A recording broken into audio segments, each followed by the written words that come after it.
Good morning. तो today we are going to revise our chapter number, जो chapter है हमारा ग्लिम्पसेस ऑफ द पास्ट, अतीत की कुछ झलकियां, जो कि एक पिक्चराइजेशन के लिए पिक्टोरियल रूप में आपको दिखाया गया है कि जो अलग अलग इवेंट्स है जो हमारी कंट्री में हुए थे उसके through. Glimpses of the history of our country to be understood through pictures with the strips of the text for support. Glimpses of जो हमारी हिस्ट्री है उसमें ये इसीलिए बताया गया है पिक्चर्स के थ्रू, ताकि आप लोगों को बहुत जल्दी समझ में आ जाए ये धीरे धीरे। Here are some pictorial glimpses of the history of our country from 1757 to 1857। ये 1757 से 1857 तक है।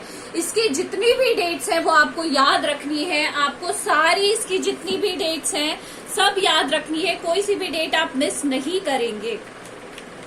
ये आप ध्यान रखिएगा। You won't miss any of these dates, because dates में ही सारा जो आपको इस चैप्टर में से है एमसीक्यूज डेट्स में से ही आएंगे। These picture and speech bubble will clarify your understanding of the condition that led to the event known as First War of Independence in 1857। 1857 में क्रांति हुई थी, उसके जो कारण है वो इसी चैप्टर में बताए गए हैं। सबसे पहला है द मार्टियर्स। मार्टियर्स कौन होते हैं? शहीद।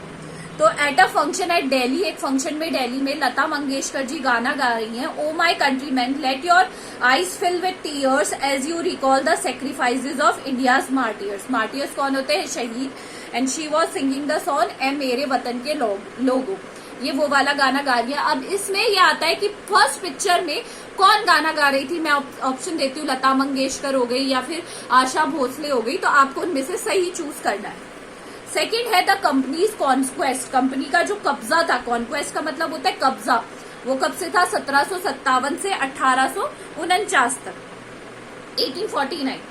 With its superiors weapon the East India Company was extending it powers in 18th century in India. धीरे धीरे जो ब्रिटिश पावर थी, ब्रिटिश ईस्ट इंडिया कंपनी थी, वो अपनी पावर बढ़ाए जा रही थी। Indian princesses were short sighted. जो इंडिया के जो प्रिंसेसेस थे वो बहुत ही कम सोचते थे, उन्हें दूर का ज्यादा नहीं दिखता था। द अपस्टार्ट राजा बाग call the Indian English merchant they will help me to defeat him. अब वो आपस में ही इंडियन में क्या करने लगे थे? एक दूसरे को हराने के लिए इंग्लिश मर्चेंट्स की हेल्प लेने लगे थे, व्यापारियों की। The people had no peace due to such constant fight. और ऐसी कॉन्स्टेंट लड़ाइयों के कारण लोगों के अंदर बिल्कुल भी शांति नहीं थी। The rivalries helped the East India Company and it could easily subdue Indian princesses one by one। और जो ये राइवलरी थी आपसी राजाओं की, उसके कारण इसका फायदा उठाया अंग्रेजों ने।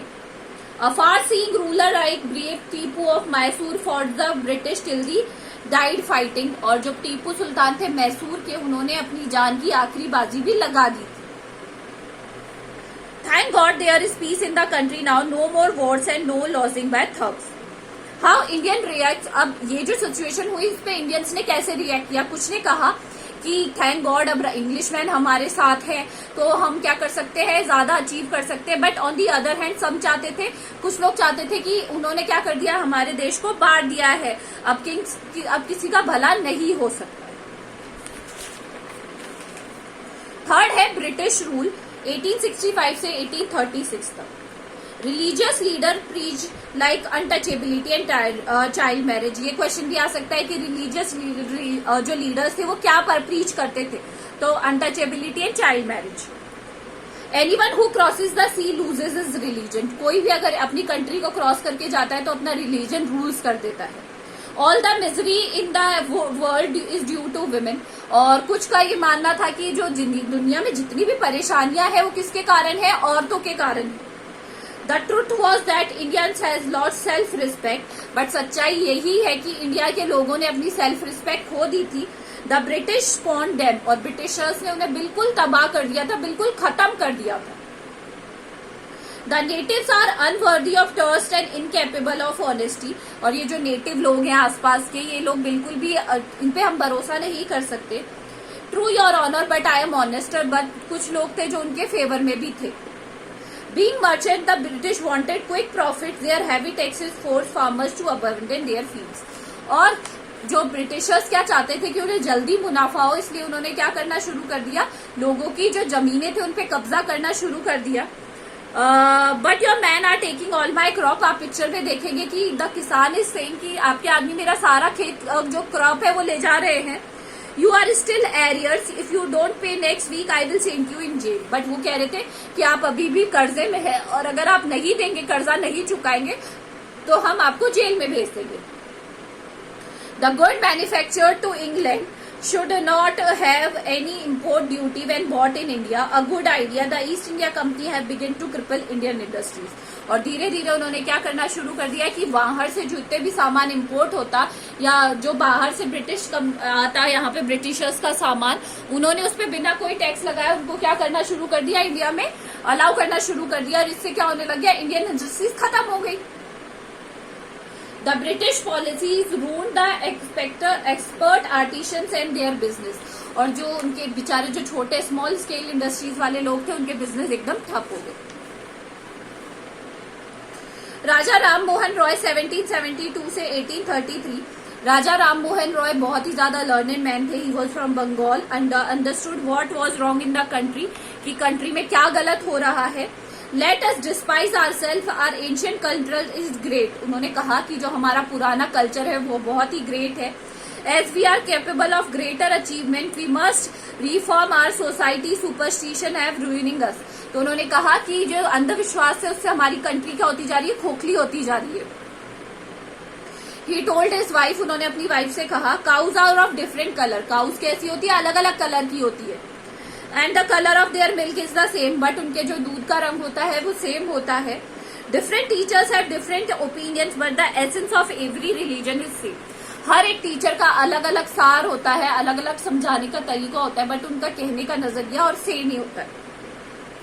He was attracted by science and modern knowledge. वो बहुत ही ज्यादा साइंस और जो अभी की जो नॉलेज थी उससे अट्रैक्ट थे।